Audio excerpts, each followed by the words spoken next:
Olá, seja bem-vindo de volta às nossas aulas aqui do Comentário Exegético da Escola Charles Spurgeon Online. Sou o professor Felipe Prestes, estamos na nossa 19ª aula deste módulo. Estamos aqui quase finalizando a epístola de 1 João na seção de reivindicações de que se ama a Deus, testados pela obediência, do capítulo 2, versículos 3 até o versículo 11. Nós estamos exatamente agora no versículo 10, em que João diz: aquele que ama seu irmão permanece na luz e nele não há nenhum tropeço, certo?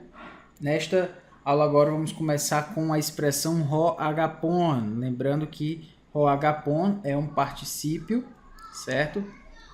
As palavras no particípio, elas têm um jeito de verbo e um jeito de substantivo ao mesmo tempo. Elas são verbo porque de fato elas têm um tempo verbal, elas enfatizam essa ideia da ação, mas ao mesmo tempo elas são meio que substantivos também, porque elas têm declinação, né? Elas têm casos, no caso aqui esse particípio está no nominativo, e se é nominativo provavelmente vai indicar a ideia de sujeito, e é exatamente isso, estando exatamente ligado a um artigo também.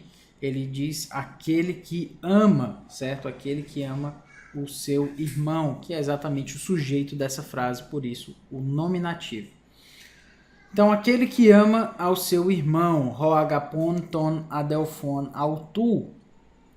Em João, o amor mútuo é claramente baseado no amor de Deus. Ou seja, esse amor verdadeiro, certo? Ele vem do amor de Deus. Quando o foco aqui é mostrar que o amor do qual João está falando, obviamente não tem nada a ver com indiferença, não tem nada a ver com ódio. Ele, na verdade, ele traz para a gente um padrão de amor que é muito maior do que isso que a gente está falando aqui.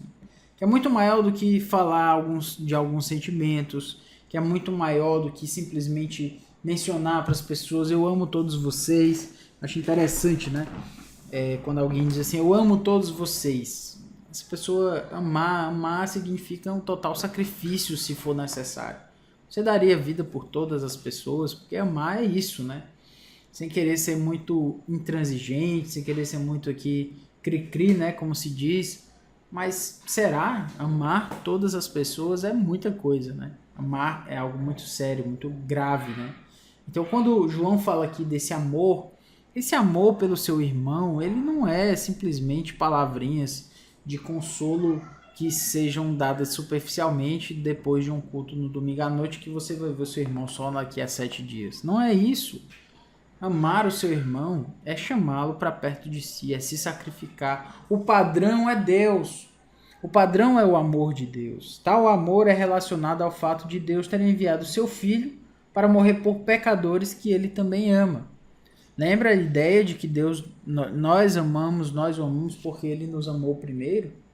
A base, né, o padrão e a fonte do nosso amor, ela não está baseada no amor humano. Ela está baseada no amor divino, no amor que Deus nutre por nós. Então, aquele que ama seu irmão, ele está na luz porque ele ama de verdade. Ele não ama só de boca para fora, ele não ama só de um jeito que seja menos comprometedor, que seja menos sacrificial. O amor do qual João fala é um amor de entrega, de completa entrega. E é esse amor do qual ele está falando com relação que nós devemos ter pelos nossos irmãos. Aquele que ama a seu irmão. E faz sentido, inclusive, a gente parar um pouco aqui e se perguntar de qual irmão eu poderia falar que eu de fato o amo, certo? Pare um pouco para pensar, qual irmão? Tem algum irmão que você conhece que você poderia dizer: eu amo esse irmão, eu daria a minha vida por ele, me entregaria totalmente por ele, por esse irmão, me sacrificaria, daria minha vida? Olha, as coisas vão começando a ficar mais difíceis, né? Mais complicadas.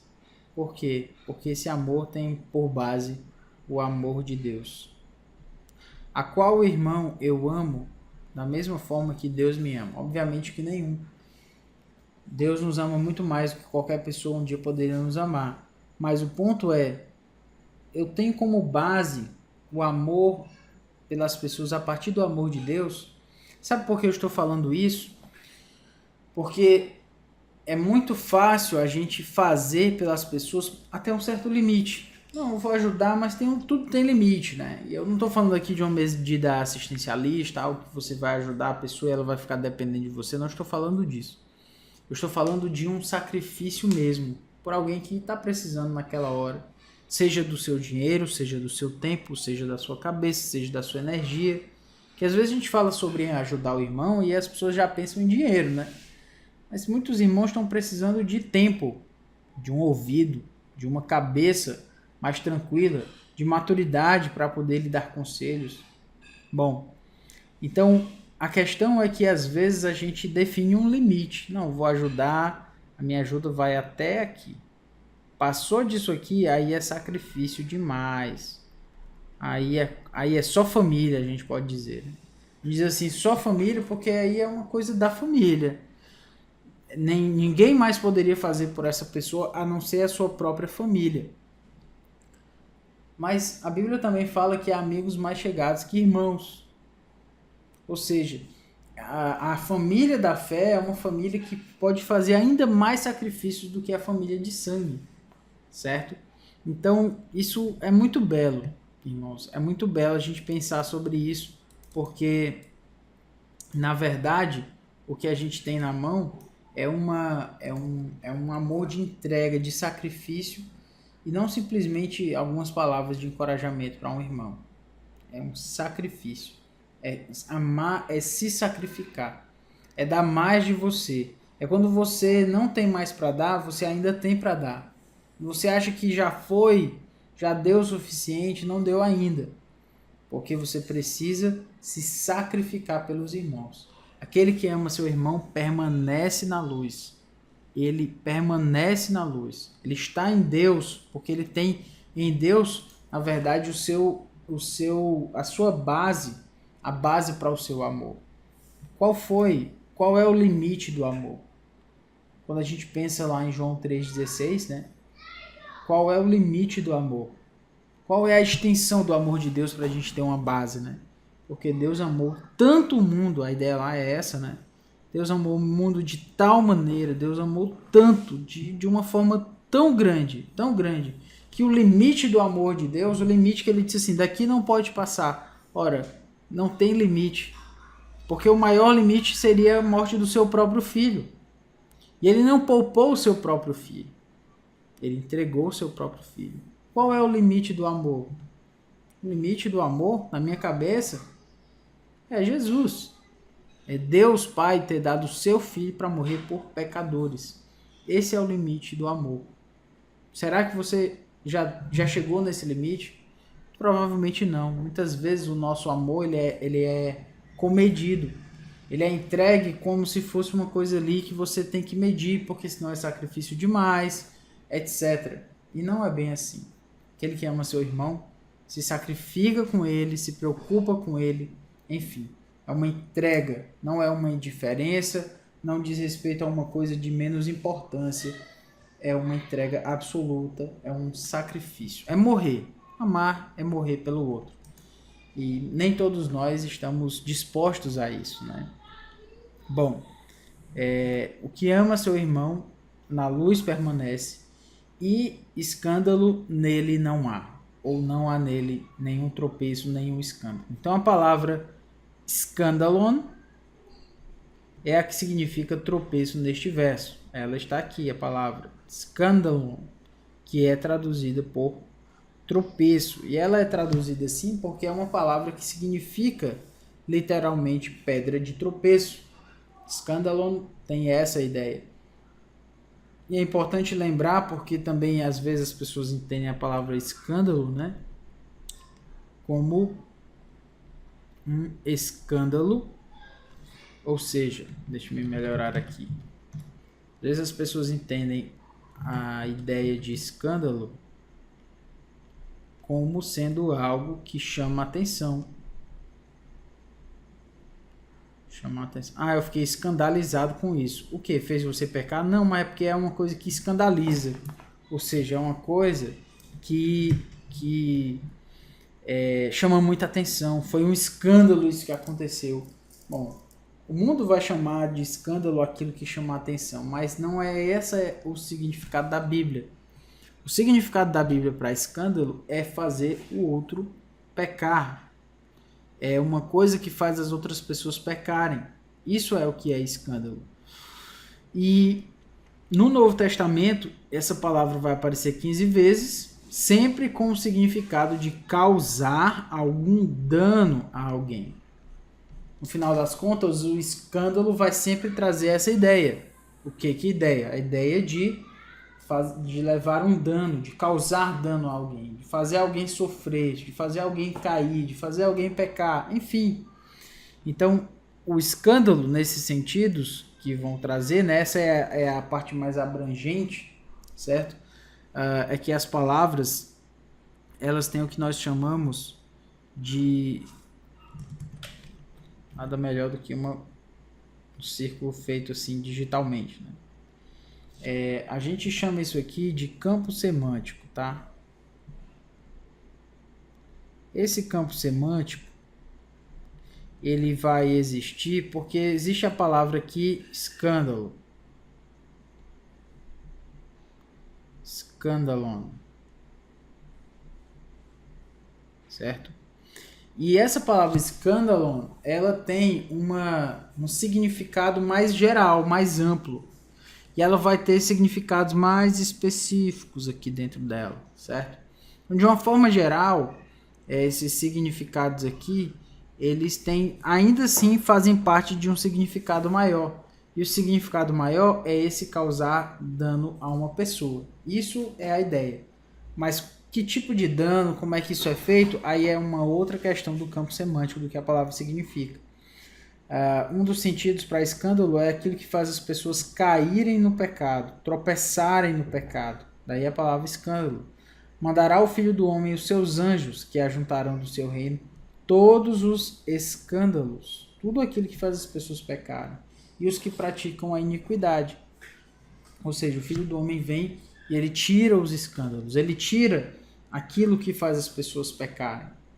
Jesus, voltando-se, disse a Pedro: arreda, Satanás, tu és para mim pedra de tropeço. A palavra pedra de tropeço, apesar de ser duas aqui, ou três, né, com essa preposição, ela é a palavra escândalo. Tu és para mim escândalo de Satanás, porque não cogita das coisas de Deus, e sim das dos homens.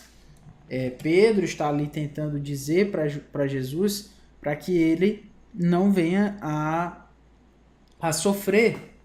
Senhor, o Senhor não precisa sofrer. Ora, essa palavra aí, essa ideia, ela não vem de Deus. Dizer para Jesus que ele não precisa sofrer é como dizer que Jesus pode viver a sua vida aí tranquila porque você não precisa morrer. O que vai acontecer é que ninguém vai mais para o céu. As pessoas vão todas morrer no inferno. Mas é uma escolha aí para que você não vai sofrer, você vai... Isso é algo muito ruim, não é para você sofrer, não. Isso é mensagem de Satanás.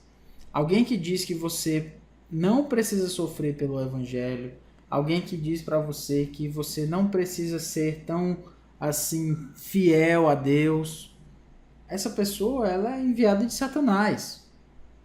Por quê? Porque ela está cogitando nas coisas deste mundo e não das coisas de Deus, certo? Então, por isso ela acaba se tornando um escândalo, porque ela vai enfatizar ali de tal forma que as pessoas vão acabar acreditando que o melhor caminho é o caminho sem Deus. E por aí vai. Então, escândalo é a ideia, né, de uma pedra de tropeço, alguém ou alguma coisa que vai fazer a outra pessoa cair. Um outro sentido que se tem é um sentido que diz que é aquilo que faz as pessoas ficarem escandalizadas para que possam falhar em aceitar a verdade como estando em Jesus Cristo. Vamos entender aqui. Como está escrito: eis que ponho em Sião uma pedra de tropeço e uma rocha de escândalo. Aquele que nela crê não será confundido, certo? Então, às vezes a pedra de tropeço, né, o escândalo, é no sentido de separar aqueles que creem dos que não creem, certo? Aqueles que aceitam a verdade de Jesus Cristo e aqueles que falham em aceitar a verdade de Jesus Cristo. Ou seja, é uma pedra de tropeço. Ali faz toda a diferença. Aquela pedra é uma pedra que vai fazer com que você saiba se você é crente ou não. Porque se você não servir a Deus, você vai tropeçar nela, você vai cair. Nós pregamos a Cristo crucificado, escândalo para os judeus, loucura para os gentios. Os judeus não aceitavam, isso é um escândalo. Isso vai fazer com que as pessoas falhem. E isso era a própria falha para eles. Então, era difícil de eles aceitarem que Jesus veio, né? O Messias veio na forma de Jesus Cristo. Na verdade, Cristo crucificado é um escândalo. Até porque a palavra crucificado, né, traz a ideia exatamente daquele que morre na cruz, e aquele que morria na cruz naquela época era um escândalo realmente. Era alguém que viveu de forma terrível, era a pior, uma das piores torturas ou formas de execução. Então, o madeiro, né, morrer numa cruz era um escândalo, era algo inaceitável para os judeus, certo? E para os gentios também era loucura. Um homem morrer numa cruz por pecadores, salvar esses pecadores, levá-los para o céu, isso é uma loucura. E para os judeus isso é um escândalo. O Deus homem encarnado, o Messias, vindo como pobre, vindo como alguém que não veio instaurar o reino de Israel já e livrá-lo dos opressores, isso é um escândalo. Essa morte de Jesus é um escândalo. Sim, é um escândalo. Escândalo para os judeus. Pedra de tropeço para os judeus e loucura para os gentios. Bom, a palavra grega escândalo é a que significa tropeço neste verso, né, como já coloquei. E um outro sentido é a palavra que é como se significasse a ideia de julgamento. E diz Davi, torne-se-lhes a mesa em laço e armadilha, em tropeço e punição. Então, de uma certa forma, também a pedra de tropeço vai ter uma ideia de julgamento, né? Porque aquele que não obedece, ele acaba caindo, né? Acaba falhando, não seguindo ao próprio Deus. E, nesse sentido, acaba numa posição muito ruim. Torne-se-lhes a mesa em laço e armadilha, em tropeço e punição. Quem falha em obedecer a Deus é tropeço, certo? É julgamento, a pessoa vai falhar terrivelmente diante de Deus. O tropeço também tem esse significado. Então, qual seria desses três significados, né? O primeiro parece ser aquele que cabe melhor no contexto da carta. Lembrando que o primeiro na verdade tem a ver com a ideia de que aquilo que faz as pessoas caírem no pecado. O escândalo seria aquilo que faz as pessoas caírem no pecado, com esse significado, né? O autor então estaria dizendo que na vida daqueles que andam na luz não há nada que os faça cair no pecado dos divisionistas. Ou seja, por aquilo que eles ouviram desde o princípio, ele não tem como ele cair nisso. Não tem escândalo nele. Por quê? Porque ele já foi ensinado, ele já foi colocado para entender esse evangelho desde o princípio. Não vai ter nada nesse caminho aí que vai fazê-lo cair no pecado, certo? Especialmente no pecado dos divisionistas, nas crenças de que Jesus não é Deus, nas crenças de que eu sou mais próximo de Deus do que você, porque eu fiz uma ou outra cerimônia, enfim. A sua negação de que Jesus é o Cristo, o Filho de Deus, que veio em carne, que deu a si mesmo para ser o sacrifício expiatório pelos nossos pecados. Ou seja, qual era o pecado dos divisionistas? Dizer que Jesus é o Cristo, dizer que Jesus é o Messias. Eles não conseguiam dizer isso. E também uma outra face do pecado dos divisionistas é que o seu comportamento aberrante, culminando no fato de terem deixado a comunidade cristã para mergulharem no domínio das trevas ou seja, no mundo. Então, essas pessoas elas estavam acabando caindo nesse pecado aí. Que pecado? O pecado de negar a Jesus Cristo e o pecado de não se manter comprometido com o Senhor. Então, isso aí vai acabar gerando para essas pessoas escândalo, né? Uma forma de falhar, uma forma de pecar, de falhar contra Deus.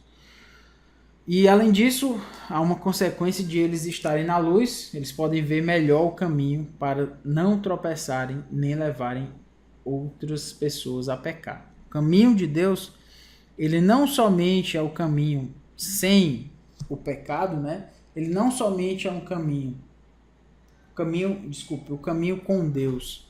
Ele não somente é um caminho de luz, ele não somente é um caminho de orientação, mas ele é um caminho que não tem nenhum tropeço, ou seja, se eu seguir esse caminho, eu não vou ter perigo de cair, de tropeçar, e nem de fazer outras pessoas caírem e tropeçarem, porque é igualmente ruim. Pecar ou fazer o outro pecar é tão ruim quanto, certo? Então, na verdade, nós temos que levantar as pessoas, nós temos que encorajar as pessoas, nunca ser pedra de tropeço para elas. Enfim, o ponto é que dentro desse caminho, do caminho de Deus, do caminho para a glória de Deus, é um caminho que se eu andar por ele, eu não vou tropeçar. Como eu já tenho enfatizado, a nossa falha está quando a gente foge do caminho que foi providenciado para nós. Quando a gente foge disso, aí a gente realmente deixa de obedecer e deixa de permanecer na luz, né? Mas naquele que anda, que ama seu irmão, que permanece firme, propósito de amar e se sacrificar pelo seu irmão, esse permanece na luz e nele não tem nenhum escândalo. Ele sabe para onde ele está indo, certo? Então, esse texto faz a gente lembrar que essa ideia de tropeço é uma ideia muito séria que tem na Bíblia. A gente não pode levá-la a levar uma menor importância ao tropeço, ao escândalo, certo? Naquele que permanece na luz não há nenhum tropeço, não há como ele fazer outras pessoas pecarem. Então nunca se coloque numa posição de fazer alguém pecar. Até porque se você ama de fato os seus irmãos em Cristo, você não vai querer vê-los pecando. Você vai querer vê-los obedecendo a Deus. A alegria de João era completa ao saber que esses filhinhos andavam na luz. A nossa alegria vai ter que ser sempre relacionada. Seria bom se ela estivesse sempre relacionada a pessoas permanecerem na luz. A pessoas não caíssem no escândalo, né? Seria totalmente diferente. Então, que Deus então nos ajude, certo? Nesse sentido, a seguir o caminho da luz em temor, a seguir o caminho da luz sem falhar, né? Por quê? Porque se nós permanecemos na luz, nós sabemos para onde nós estamos indo. Nós não vamos deixar as pessoas, fazer essas pessoas fugirem do caminho de Deus, fugirem da clareza do caminho do Evangelho. O que ama seu irmão na luz permanece. É interessante também ele usar o presente aqui, certo?